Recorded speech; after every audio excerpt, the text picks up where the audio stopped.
By the summer of 1863, the American Civil War has reached a critical juncture. Exhausted from years of fighting, the Union faces dwindling enlistments and faltering morale, while the Confederacy revels in recent victories. General Robert E. Lee, a tall man in his late 50s with a weathered face and piercing blue eyes, sees a chance to strike northward. His army, emboldened by past triumphs, prepares to cross the Potomac River. With the Union Army reeling from leadership changes and recent defeats, newly appointed General George G. Meade must quickly assess the looming threat. The weight of command rests heavily on his broad shoulders. As the Confederates advance, Union scouts and cavalry skirmish across southern Pennsylvania. Dust rises from the roads as they exchange fire, the tension palpable in the air, signaling the storm to come. The Confederacy's objective is clear: to relieve pressure on Virginia and threaten northern cities. Lee hopes that a decisive victory on Union soil could force a political settlement in favor of the South. As the days pass, the Union Army scrambles to position its forces. Soldiers dig trenches and prepare defenses, knowing that the fate of the nation may hinge on the outcome of the coming clash. Farmers in the area, oblivious to the impending chaos, tend to their fields. The tranquility of their lives is about to be shattered as the war encroaches upon their quiet existence. The Union's resolve is tested as enlistments dwindle. Many soldiers return home, disillusioned by the relentless fighting and the heavy toll it has taken on their families and communities. As both armies prepare for the inevitable confrontation, the landscape around Gettysburg remains deceptively serene. Hills, ridges, and fields will soon transform into a theater of war. The stage is set for a monumental clash. As the armies converge, the quiet town of Gettysburg becomes a focal point of destiny, where the fate of a nation hangs in the balance. With the Union scrambling to respond and the Confederacy poised to strike, one question looms: can the Union hold its ground against a determined foe, or will this be the moment that changes everything? On the morning of July 1st, 1863, the quiet town of Gettysburg awakens to the distant rumble of hooves and the clatter of arms. Union cavalry under General John Buford, a tall man in his 40s with a weathered face and piercing blue eyes, takes position on the outskirts. He knows the stakes are high. If the Confederates seize the high ground, the Union will face a dire uphill battle. As the sun rises higher, Buford's scouts report the approach of Confederate columns. The air thickens with tension as he orders his outnumbered men to delay the enemy at all costs. Carbines crack from the fence lines, and the sound of gunfire echoes through the fields. Union cavalry dismounts, transforming into infantry, determined to stall the Confederate advance mile by mile. The clash intensifies as the Union soldiers, outnumbered but resolute, engage in fierce skirmishes. Distant shouts and the thunder of hooves blend with the crack of rifles. The Union cavalry fights valiantly, holding their ground against the advancing Confederate troops. Each moment stretches into an eternity as they buy precious time for reinforcements to arrive. As the morning deepens, the famed Iron Brigade arrives, their black hats bobbing in formation. They march into the fray, bolstering the Union defense. Their presence ignites a flicker of hope among the weary soldiers. But the Confederates, relentless in their advance, push forward, determined to seize the high ground that Buford knows is crucial. The fighting surges through the town's northern outskirts, where orchards and fields become battlegrounds. Confederate lines press forward, firing volleys that rip through the Union ranks. The air is thick with gunpowder and the cries of the wounded. Each side suffers losses, yet the Confederates gradually push the Union lines back, inch by bloody inch. By afternoon, the Union troops are forced to retreat to defensive positions on Cemetery Hill and Culp's Hill. Buford's heart sinks as he watches the ground he hoped to secure slip away. Yet the Union holds the heights that matter most. The soldiers dig in, preparing for the inevitable clash that will determine the fate of the battle. As the sun begins to set, the battlefield is a tableau of chaos and determination. Union officers shout orders, rallying their men. The air is heavy with the scent of gunpowder and sweat. The sounds of the wounded mingle with the distant rumble of artillery, creating a grim symphony of war. Both sides brace for what lies ahead. The first day of fighting concludes with the Confederates claiming a tactical victory, having pushed the Union back. Yet the Union holds the critical high ground that will play a pivotal role in the days to come. As night falls, the soldiers on both sides settle into uneasy silence, knowing that the clash is far from over. In the quiet that follows, the weight of the day's losses settles heavily on the soldiers. Many are haunted by the faces of fallen comrades. The fields, once a place of peace, now bear the scars of battle. Yet the resolve to fight remains unbroken as the Union prepares for the challenges that await them. As the moon rises, illuminating the blood-soaked ground, plans are drawn and strategies discussed. Officers gather in the shadows, their voices low but urgent. They know that the next day will bring new challenges, and the outcome of this battle hangs in the balance. The stakes are higher than ever.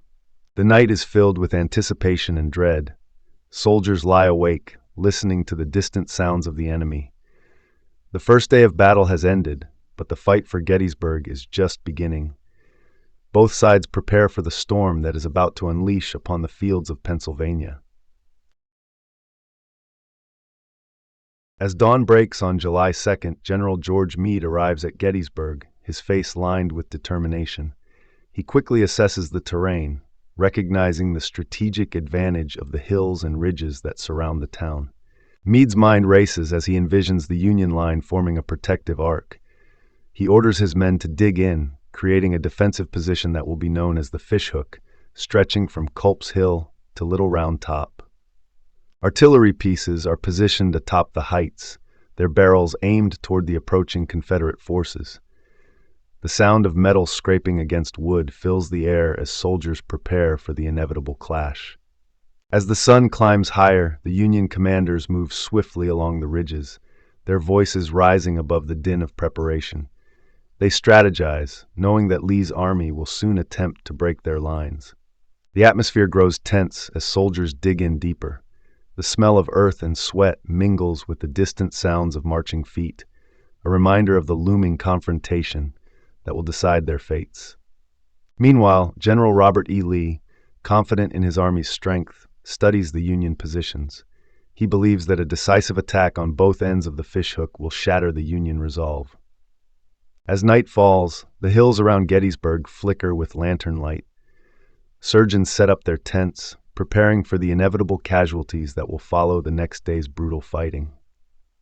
Both armies settle into an uneasy silence under the stars.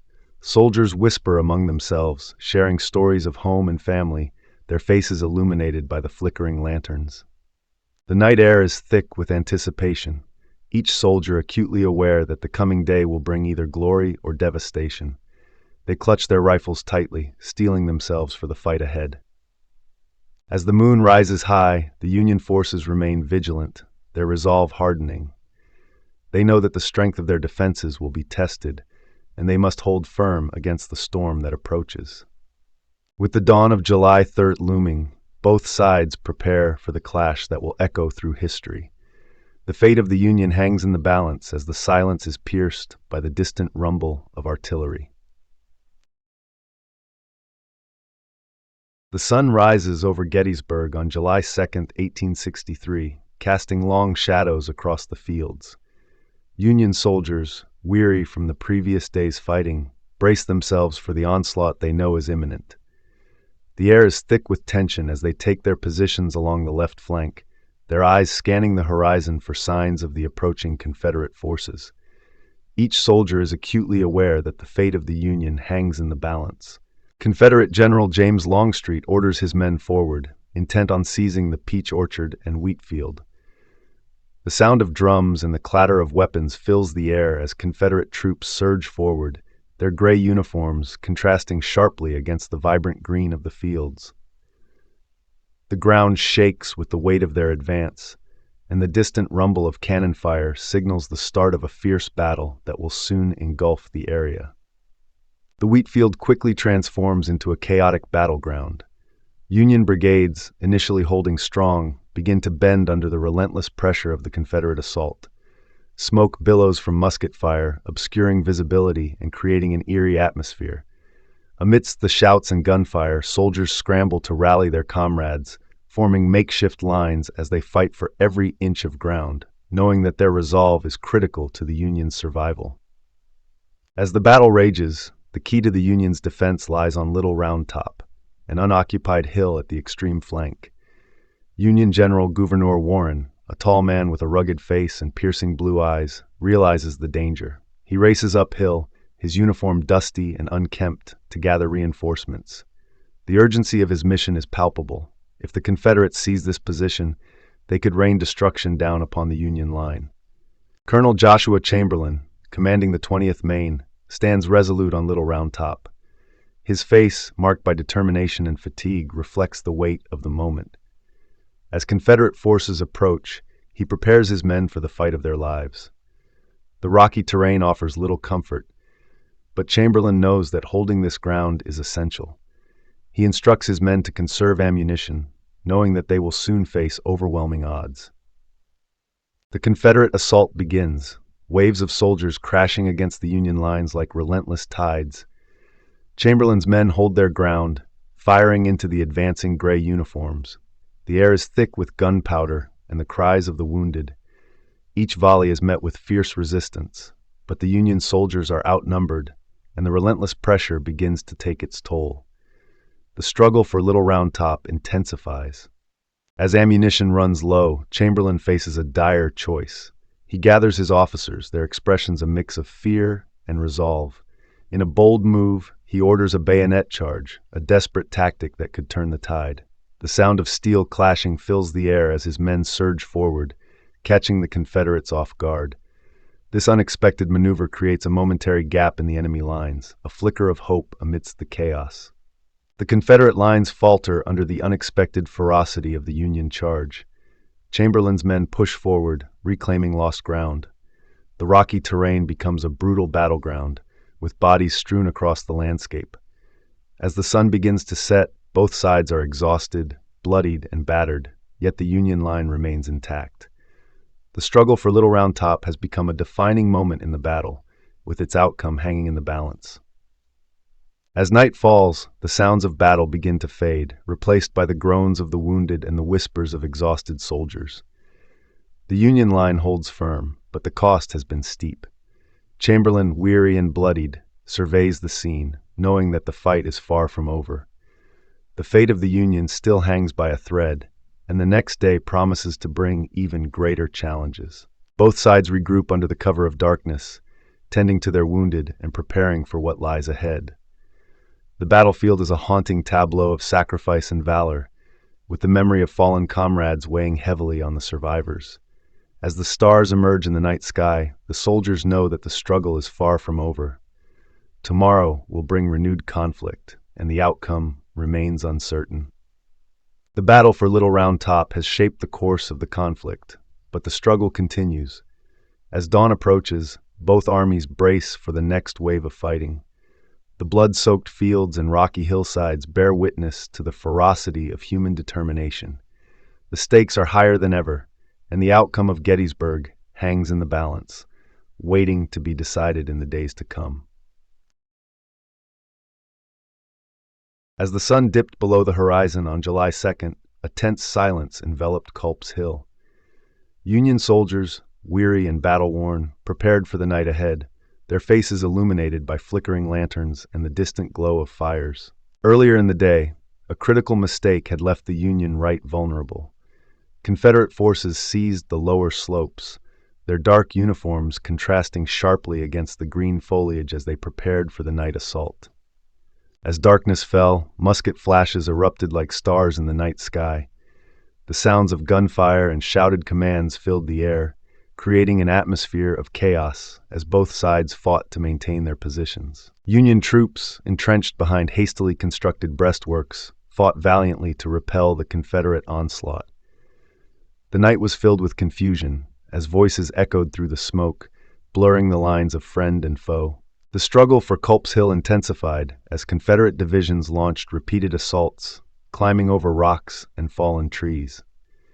Each wave met fierce resistance, and the cries of the wounded mingled with the sounds of gunfire. Amidst the chaos, Union General George G. Meade, a tall man in his late 40s with a grizzled beard and piercing blue eyes, coordinated efforts to hold the line, his expression a mix of resolve and fatigue. As the night wore on, the fighting became increasingly desperate. Both sides struggled to maintain order, with soldiers losing their bearings in the thick smoke, the air heavy with the scent of gunpowder and sweat. Dawn broke on July 3rd, casting light on the battered landscape.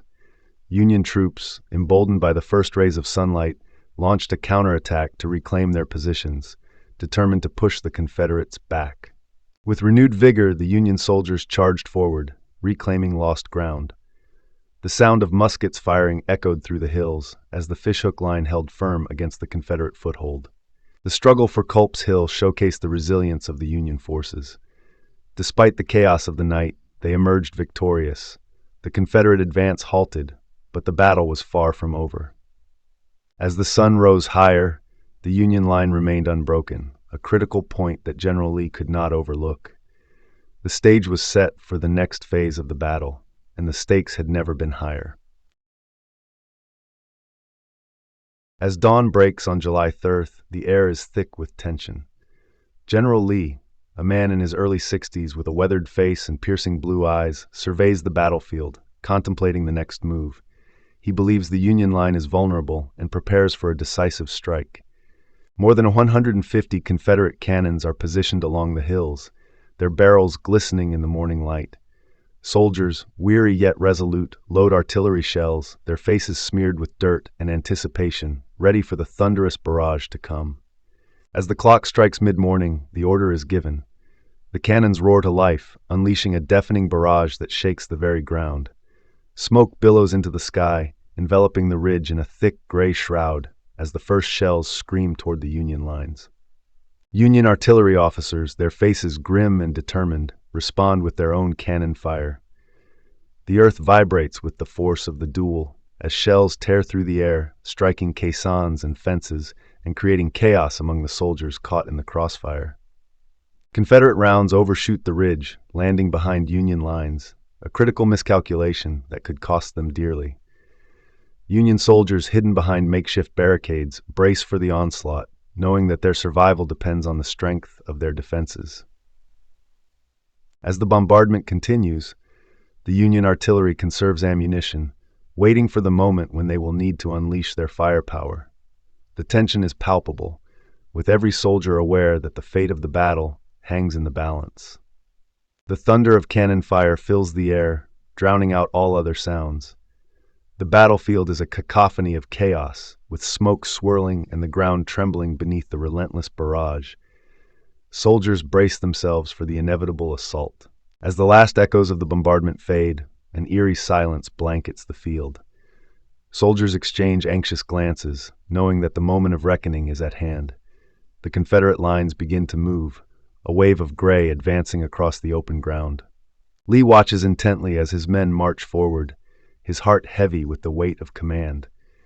The battlefield, once filled with the roar of cannons, now holds its breath, anticipating the clash that will determine the fate of the Union and the Confederacy. The stage is set for the climactic confrontation. As the soldiers move into position, the air is thick with anticipation and fear. The outcome of this battle will echo through history, but for now, all eyes are on the horizon. As dawn breaks on July 3rd, 1863, the battlefield is shrouded in a heavy fog, masking the tension that hangs in the air. General George Pickett, a tall man in his late 30s with a neatly trimmed beard and piercing blue eyes, prepares his division for the assault. His men, weary yet resolute, stand shoulder to shoulder, their gray uniforms blending into the mist as they await the command to advance. The order finally comes, and the Confederate soldiers surge forward, stepping into the open fields that stretch toward the Union line. Officers shout commands, their voices barely audible over the distant rumble of artillery. As they march, the soldiers' hearts pound with a mix of fear and determination, knowing they are about to face a deadly gauntlet. Union artillery, positioned on Cemetery Ridge, opens fire as the Confederates approach. Shells scream through the air, tearing into the advancing lines. Smoke billows, obscuring the battlefield, while men fall to the ground, their cries lost in the chaos. Yet despite the devastation, the Confederate ranks press on, reforming as they march toward the stone wall ahead. As the Confederate soldiers cross fences and climb ridges, the weight of history bears down upon them. Each step is a gamble, a test of courage against the backdrop of a war that has already claimed so many lives. The stone wall looms ahead, a symbol of both hope and impending doom as they push forward into the fray. At the angle, the Confederate advance momentarily breaks through the Union line, igniting a fierce hand-to-hand struggle. Soldiers grapple in the dirt, their faces twisted in determination and fear. This fleeting moment of success is met with a swift counterattack as Union reinforcements rush in to reclaim their position, pushing back the Confederates. The tide of battle shifts dramatically as the Union soldiers rally, their resolve hardening in the face of adversity. The Confederate lines, once so confident, begin to falter under the relentless pressure. The sound of gunfire and cries of the wounded fill the air, painting a grim picture of sacrifice and desperation. As the assault continues, the landscape becomes a tableau of chaos and carnage. The fields, once vibrant with life, are now stained with blood and littered with fallen bodies. The bravery of the soldiers is palpable, yet the cost of their valor becomes increasingly apparent as the Confederate advance grinds to a halt. General Lee, witnessing the collapse of Pickett's charge, rides among the remnants of his division. His face, lined with the weight of responsibility, reflects the grim reality of defeat. As he surveys the battlefield, he utters the words that will echo through history. "It is all my fault."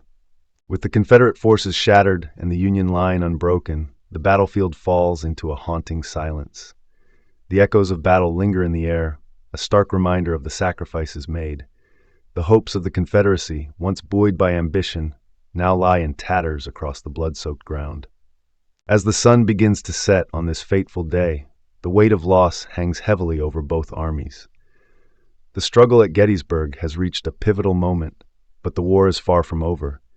The resilience of the Union and the determination of the Confederacy will continue to shape the future of a divided nation. As the sun rises over Gettysburg, the battlefield bears witness to the aftermath of the conflict. Union soldiers, weary yet resolute, gather their wounded comrades, their faces smeared with dirt and exhaustion, reflecting the toll of 3 harrowing days. General Robert E. Lee, his face lined with fatigue and regret, surveys the retreating Confederate forces. The once proud army, now diminished and battered, retreats along muddy roads, dragging cannons and wounded men through the rain-soaked landscape. The Union victory at Gettysburg becomes a beacon of hope for the North. News of the triumph spreads, lifting spirits and renewing enlistments. Families gather around fires, sharing stories of bravery and sacrifice, their faces illuminated by flickering flames. In the months that follow, President Abraham Lincoln, a tall man with a distinctive beard and deep-set eyes, visits Gettysburg. He stands before a crowd, delivering the Gettysburg Address, framing the war as a struggle for a new birth of freedom. The fields of Gettysburg transform into hallowed ground, where the echoes of battle linger. Veterans return to pay their respects, their faces marked by age and memories, as they walk among the stone walls and wheat fields that witness their courage. As the years pass, the significance of Gettysburg deepens.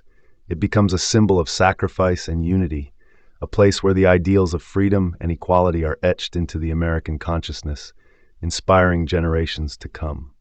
The Union's triumph at Gettysburg marks a crucial turning point in the Civil War. The Confederacy, once emboldened, finds its momentum stifled, while the North rallies with renewed determination to preserve the Union. Gettysburg is remembered not just for its battles, but as a testament to the resilience of a nation. The sacrifices made on those fields resonate through time, shaping the future of America and its ongoing struggle for justice. In the aftermath of Gettysburg, the nation begins to heal. Families reunite, communities rebuild, and the ideals of liberty and equality take root in the hearts of citizens, paving the way for a more unified future. Gettysburg stands as a pivotal chapter in American history, a place where the Union was saved and the long road toward reunification began.